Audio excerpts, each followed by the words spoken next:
안녕하세요. 정인설의 워싱턴 나우입니다.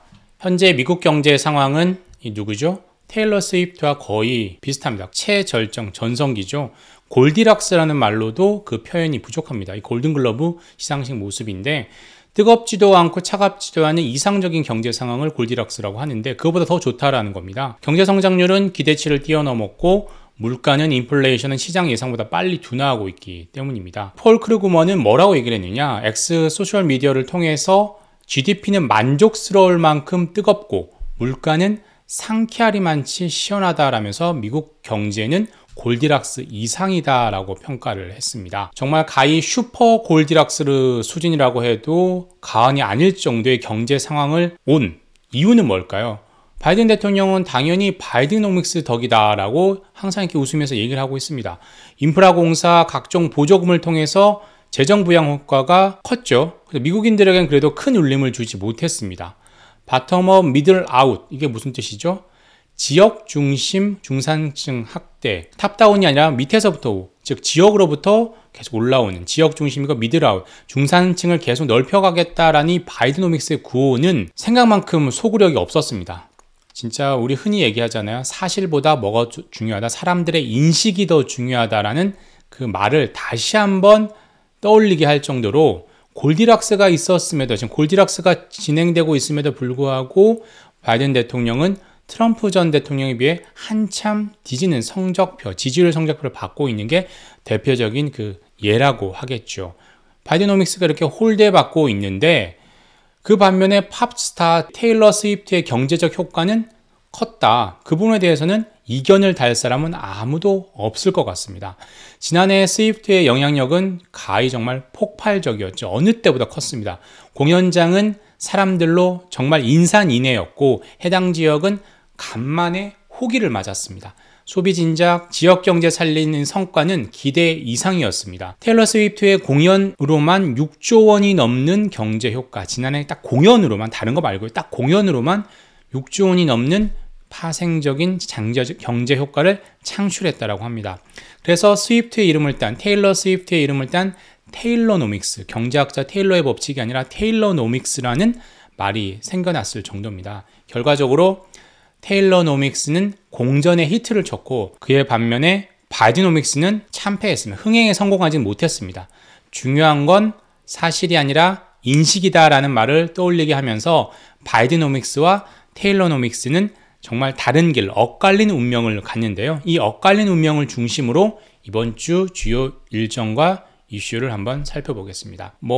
그냥 하는 얘기가 아니죠. 월스트리트저널도 이렇게 얘기를 했습니다. 우리는 어디 안에 살고 있다? 테일러 스위프트의 경제 안에 살고 있다라는 기사를 썼습니다. 이유는 스위프트 노래는 빌보드 차트를 아예 점령을 했습니다. 2022년 10월 말 보자면 빌보드 싱글 차트 1위부터 10위까지 누구다? 전부 다 스위프트 노래였습니다. 그래도 2022년까지는 스위프트의 영향력은 어디까지나 음악 중심이었다면 지난해부터는 아예 문화적 신드롬으로 완전히 자리 잡았다라고 할 수 있습니다. 스위프트의 경제적 효과는 가히 폭발적이었다라는 거죠. 그래서 월스트리트저널이 이런 기사를 쓴 거고요. 우린 스위프트 경제 안에 살고 있다라는 기사를 쓰면서 테일러노믹스를 이렇게 간단히 정의했습니다. 일단 스위프트가 오면 그의 팬들, 스위프티라고 하죠. 스위프티들은 돈을 흥청망청 쓴다라는 거죠. 그 지역 경제는 당연히 살아납니다. 이것이 바로 테일러노믹스다라고 정의를 했습니다. 스위프트가 가는 데마다 경제가 살아난다라는 거죠. 월스트리트저널의 설명대로 스위프트 공연은 대박 행진이었고요. 평균 7만 명 이상 수용할 수 있는 공연장은 늘 붐볐습니다.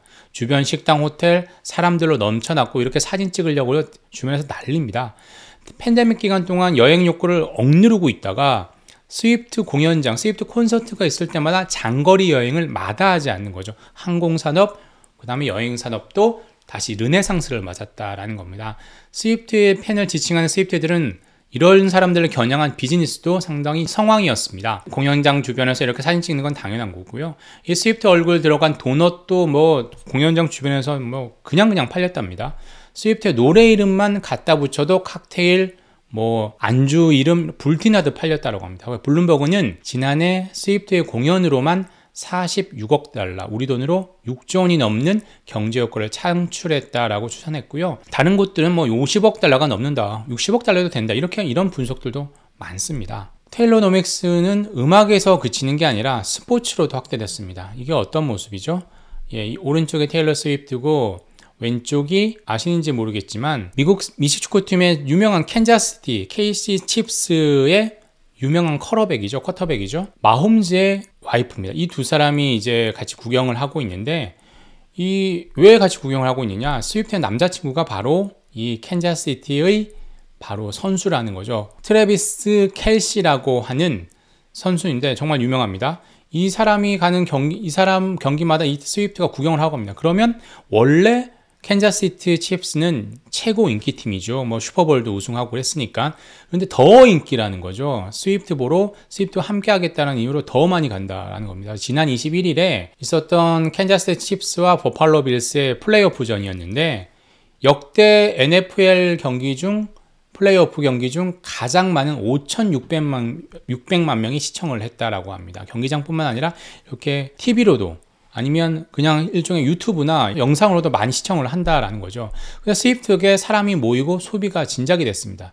뭐 여기에 또 비욘세 효과도 있었고요. 영화 바비의 흥행도 있었습니다. 작년 같은 경우에 이런 것들이 모여서 경제 부양 효과를 가져왔겠죠. 소비 진작 효과가 있었겠죠. 그래서 지난해 4분기 소비가 이끌었다라고 하죠. GDP 미국의 실질 GDP 증가율은 전분기 대비 3.3% 연율 기준으로 환산하는 게 3.3%였고 지난해 동기 대비 4분기 GDP 증가율은 3.1% 그리고 지난해 전체로 보면 실질 GDP 증가율 경제 성장률이 시장 예상을 뛰어넘은 2.5%였습니다.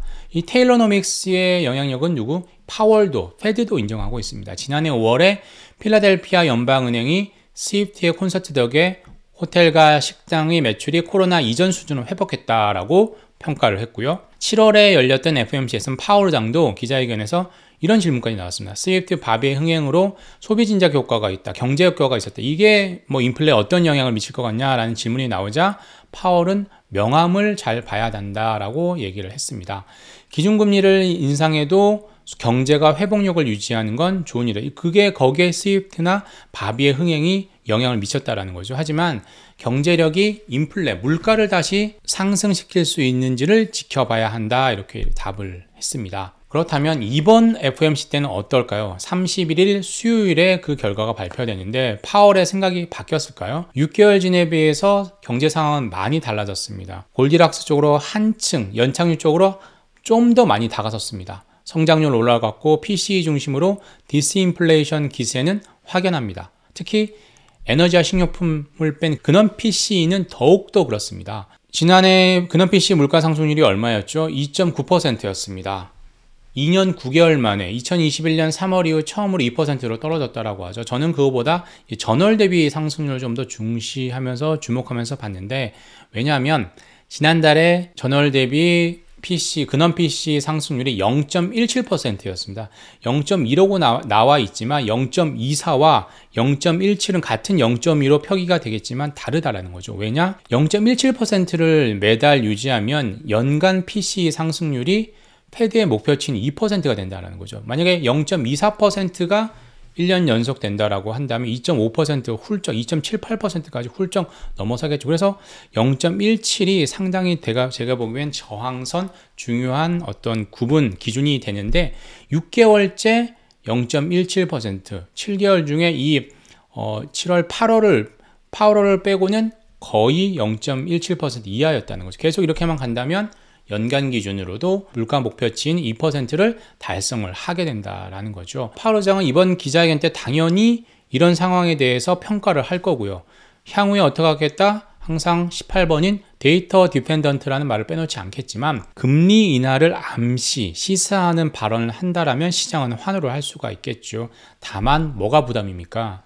뉴욕 증시는 계속 사상 최고치입니다. 이 상황에서 또 금리 인하를 얘기를 한다라고 하면 더 불을 붙이겠죠. 그래서 비둘기적인 입장만을 취하는 건 상당히 부담이 될 수 있고요. 그리고 PCE는 상당히 둔화되고 있지만 CPI는 아직까지도 둔화하지 않고 있습니다. 왜? 그 이유는 뭡니까? 기대만큼 둔화하지 않고 있습니다. 이유는 CPI의 40% 이상을 차지하는, 특히 근원 CPI의 40% 이상을 차지하는 주거비가 아직 떨어지지 않고 있습니다. 시차 때문에 분명히 떨어지긴 할 거다라고 하는데 아직까지는 떨어지지 않고 있습니다. 이 부분, 이 시차 부분에 대해서는 다음 CPI를 발표할 때쯤 좀 더 제가 정리를 할 수 있는 시간을 갖도록 해보겠습니다. 그래서 이 CPI 때문이라도 금리 인하, 주거비 때문이라도 금리 인하에 뭐 직접적으로 명시적으로 얘기하기는 되게 조심스러울 수 있다라는 거죠. 그 부분을 염두에 두고 FOMC 기자회견을 보면 될 것 같습니다. 이번엔 당연히 경제 전망 이런 게 안 나오니까 기자회견이 정말 중요하겠죠. 그리고 그 다음 중요한 게 뭡니까? 1월 고용보고서입니다. 이번 주 금요일 2월 2일에 나오죠. 소비보다는 낮지만 노동시장도 예상보다는 더디게 싣고 있습니다. 지난해 한 달 전에 나왔던 지난해 12월 고용보고서에서 신규 일자리 수는 얼마였습니까? 21만 6천 개였습니다. 시장 전망치가 17만 개였습니다. 그보다 더 많았던 거죠. 한 달 전이 17만 3천 개였는데 그보다 더 많았습니다. 실업률도 3.7%, 정말 완전 고용 수준이라고 하는 4% 이하인 3.7% 선을 계속 유지하고 있습니다. 하지만 이게 지표상으로 보이는 게 다가 아니라는 거죠. 견조한 노동시장이 착시라는 지적도 있습니다. 지난해 12월 고용보고서에서 이걸 자세히 보면 이 전달에 발표했던 수치가 조정이 됐습니다. 무슨 얘기냐?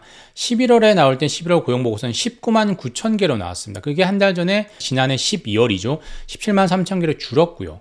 10월 고용보고서도 원래 나왔을 때는 뭐 15만 개로 발표됐다가 10만 5천 개로 12월에 조정이 됐습니다. 즉 총 10월과 11월에 나왔던 7만 1,000개 일자리가 하향 조정됐습니다. 신규 일자리가 적게 나왔다라는 거죠. 결과적으로 보니까 그건 12월에 21만 6천 개가 나왔다라고 하지만 기존의 7만 1,000개는 이미 생겨난 신규 일자리, 그게 통계적으로 12월에 잡히는 걸로 조정이 됐습니다. 즉 12월에 나왔던 신규 일자리 21만 6천 개 중에 3분의 1이 이미 그 전에 나왔던 창출됐던 신규 일자리였다라고 폭스뉴스는 지적을 했습니다. 이런 조정이 거의 2달에 한 번씩 상당히 큰 폭으로 이루어지고 있으니까 고용보고서가 나오는 것 자체가 또 달라질 수 있다라는 거죠. 뭐 GDP도 잠정치, 확정치 나오는 것처럼 이것도 신규 일자리 고용보고서도 매달 이렇게 달라지고 있다라는 거죠. 이제이 안토니 헤리티지 연구소 연구원은 뭐라고 했냐? 폭스뉴스 칼럼을 통해서 실업률도 실제보다 낮게 유지되고 있다라고 주장을 했습니다. 어떤 거냐? 뭐 조기 은퇴, 육아로 노동시장을 떠나는 사람이 많다라는 얘기를 많이 들어보셨을 겁니다. 68만 명이 올해 떠났는데 이들은 당연히 흔히 얘기하는 비경인구, 비경제활동인구로 분류가 됩니다. 그러면 실업자로, 이 사람은 일자리가 없어도 실업자로 잡히지 않다라는 거죠. 그래서 결국에 전체 생산 가능 인구, 뭐 경제활동 인구 중에서 실업자가 차지하는 게 실업률인데 이 사람은 비경인구로 아예 분류가 되면서 실업률 자체에 잡히지 않는다라는 거죠. 그 얘기는 뭐냐? 3.7%라는 실업률도 실제보다는 낮게 지금 평가되고 있다. 원래는 좀 더 높아야 된다. 이런 얘기를 이제이 안토니 헤리티지 연구원이 폭스뉴스 칼럼을 통해서 하고 있습니다. 또 무슨 얘기를 했냐? 이 사람은 새로 생기는 일자리가 대부분 시간제 일자리라고 주장을 했습니다. 정규직 일자리는 거의 늘지 않고 있다는 거죠. 아르바이트 같은 시간제 일자리만 생겨나도 이 고용보고서에는 신규 일자리 수로 표기됩니다. 우리가 뭐 기사에 따라 어디는 일자리가 몇 개 늘었다, 어디는 신규 고용이 몇 명 늘었다라고 하지만 정확하게는 일자리가 는 겁니다. 신규 인력이 는 건 아닙니다. 이 정규직 일자리는 늘지 않고 알바 같은 시간제 일자리만 늘어났던 건 무슨 얘기일까요? 한 사람이 2잡, 3잡을 뛰고 있다는 거죠. 특히나 이 DC나 워싱턴이나 뉴욕 같은 데서는 정말 폭발적인 살인적인 이 뭐 렌트비, 물가를 이기기 위해서는 2잡, 3잡 기본으로 해야 된다라는 거고, 제 주변에도 그런 사람들이 많습니다. 그게 통계로 잡힌다라는 거죠. 일자리 수는 팬데믹 이전 수준을 회복하지 못했지만 이게 시간제 일자리를 보여주는 그래프인데 거의 팬데믹 이전 수준을 회복하고 그 이상을 넘어서려고 하고 있습니다. 즉 시간제 일자리만 계속 많이 생겨나고 있다라는 거죠. 그래서 안토니 연구원은 취업 여부를 묻는 가구조사에서 6개월 동안 추가로 고용된 사람 거의 없다. 즉 신규 취업자 수는 안 늘고 일자리를 많이 보유한 2잡, 3잡 뛰는 다직종 보유자 수만 늘고 있다는 점을 확인할 수 있다라고 주장을 했습니다. 이러한 흐름이 다음 달 2일 금요일에 공개되는 1월 고용보고서에서도 이어질지 살펴봐야 되겠죠. 시장에서는 1월 신규 일자리 수가 18만 개 증가할 거 해서 전달에 21만 6천 개에서 좀 둔화할 것으로 보고 있고요. 실업률도 3.8에서 3.7로 소폭 둔화할 것으로 보고 있는데 이 예상에 부합하는지 여부에 따라서 시장은 출렁거리겠지만 이 못지않게 실제 노동시장 상황을 잘 파악해 볼 필요가 있다라는 거죠. 신규 일자리가 느는 건 당연한 거고 신규 취업자 수가 실제 일자리가 아니라 취업자 수가 늘고 있는지, 시간제 일자리 같은 알바가 아니라 정규직 일자리가 증가하고 있는지, 경제활동 참가율이었지. 이게 경제활동 참가율이잖아요. 경제활동 참가율이 느는지를 지금 뚝 떨어졌잖아요. 이게 팬데믹 이전 수준으로 회복할지가 좀 더 중요하고, 그래야지만 노동시장이 뜨거워지고 회복되고 있다라고 인정을 할 수가 있겠죠. 그게 아니라면 노동시장은 언제든지 다시 식어버릴 수 있는 침체로 향할 가능성도 배제할 수 없다라는 겁니다. 현재까지는 아직까지도 인플레이션 수치를 제외한, PCE, CPI를 제외한 다른 수치에서는 나쁜 뉴스가 좋은 뉴스죠. 뭐 경제가 좀 식는다라든지 아니면 고용시장이 좀 식는다라든지 소비가 좀 식는다라든지 하면 페드가 금리를 빨리 인하할 수 있는, 조기금리 인하할 수 있는 어떤 여건이 되는 만큼, 나쁜 뉴스가 좋은 뉴스로 될 수 있는 시기인 만큼 노동시장의 실상을 유심히 살펴볼 필요가 있습니다. 그리고 이번 주에 정말 중요한 것도 하나가 빅테크의 실적이죠. 알파벳, 애플, 아마존, 메타, 마이크로소프트, 정말 내로라는 시총 상위권 기업들이 다 발표를 합니다. 이에 따라서 또 시장은 또 출렁거리겠죠. 이 부분도 잘 봐야 될 것 같고요. 또 이번 주에도 중요한 거는 정치적 일정이 있습니다. 즉 민주당의 사우스캐롤라이나 프라이머리가 있습니다. 이걸 앞두고 바이든 행정부는 상당히 억울해하고 있습니다. 아까 계속해서 설명했던 것처럼 테일러 스위프트의 경제학, 테일러노믹스처럼 바이드노믹스도 지역 경제를 살리는 게 핵심입니다. 근데 사람들은 알아주지 않는다라는 거죠. 이게 지지율에서 나오고 있죠. 3개월 단위로 계속해서 바이든과 트럼프의 지지율은 엎치락뒤치락 했습니다. 빨간 게 트럼프, 파란 게 바이든인데 3개월마다 뒤치락하다가 지금 다시 좁혀지다가 다시 최근에 한 열흘 동안 확 벌어졌습니다. 트럼프와 바이든의 격차가 커졌다는, 트럼프가 앞서고 있는 거죠. 이게 공화당의 컨벤션 효과가 계속되고 있는데, 이 컨벤션 효과를 뒤엎기 위해서 이제 민주당도 사우스캐롤라이나 이번 주 토요일부터 사우스캐롤라이나 프라이머리를 중심으로 컨벤션 효과를 하려고 준비를 하고 있습니다. 하지만 아직까지 격차가 좁혀지지 않고 있다는 거죠. 낙타가 바늘구멍 통과하는 만큼 어렵다는 소프트 랜딩에도 성공할 확률이 높아지고 있지만 바이든 대통령의 경제 성적표는 높은 점수를 받지 못하고 있습니다. 연착륙할 것 같은데 이거는 바이든의 공이 아니라 파월의 공이 더 크다라고 그런 평가가 더 많습니다. 다른 나라에 비해서 미국 너무 좋던데 바이든 행정부와 트럼프 행정부에 비교하면 후한 점수를 못 받는 거죠. 트럼프 행정부 때는 인플레이션도 안 심했고 세계는 전쟁판도 아니었습니다. 인플레가 잡히지 않고 여러 전쟁이 확전될 기미를 보일수록 유권자들은 트럼프 쪽으로 기울 가능성이 큽니다. 막연히 그래도 트럼프가 바이든보다는 경제에선 낫겠지, 트럼프는 이 난국, 이 전쟁판을 어떻게든 조금 더 괜찮게 하지 않을까, 단판으로 해결할 수 있지 않을까 하는 기대심리 때문이겠죠. 바이든도 이런 점을 잘 알기 때문에 경제와 전쟁을 해결하기 위해 노력을 하고 있습니다. 인플레를 빨리 잡고 적정 시점에 페드가 금리를 내리기를 내심 기대하고 있습니다. 당연히 대선 전 지금 금리 선물 시장에서는 5월, 6월 이렇게 보고 있죠. 그리고 또 중동을 중심으로 확전 방지에 총력을 기울이고 있습니다. 그러면서 트럼프의 약점을 집요하게 파고들 방침입니다. 사법 리스크, 과거 실정 계속 들춰내겠죠. 그리고 여러 낙태 이슈 이런 것도 계속 얘기를 할 거고요. 본격적인 시작이 이제 그 시작이 다음 달 3일에 있을 민주당의 사우스캐롤라이나 프라이머리입니다. 큰 사고가 없으면 바이든 대통령이 당연히 민주당의 대선 후보가 될 거고요. 그래서 양자 대결, 리턴 매치가 될 겁니다. 트럼프와의. 그보다 중요한 건 바이든이 하는 트럼프의 공격이 먹히느냐 여부입니다. 그래서 이 여부가 따라서 먹히냐 따라서 트럼프 전 대통령과의 지지율 격차가 줄어들지가 중요하게 볼 관전 포인트입니다.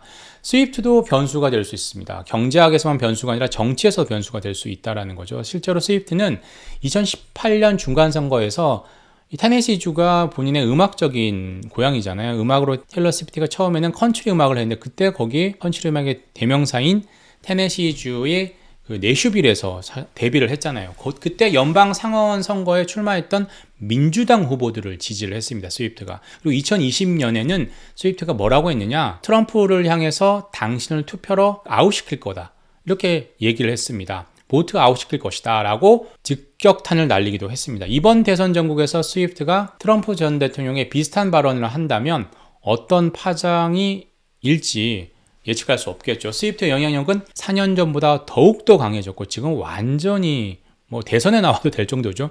그리고 트럼프 지지층도 약해졌느냐, 예전보다 더 견고해지고 확대되고 중도층으로도 지금 넓어지고 있다, 이런 얘기였습니다. 이런 상황에서 스위프트가 비슷한 발언을 한다면 어떤 영향이 있을까요? 스위프트는 최근에 정치적으로는 어떤 움직임을 하고 있냐, 선거에 참여하려고 계속 독려를 하고 있습니다.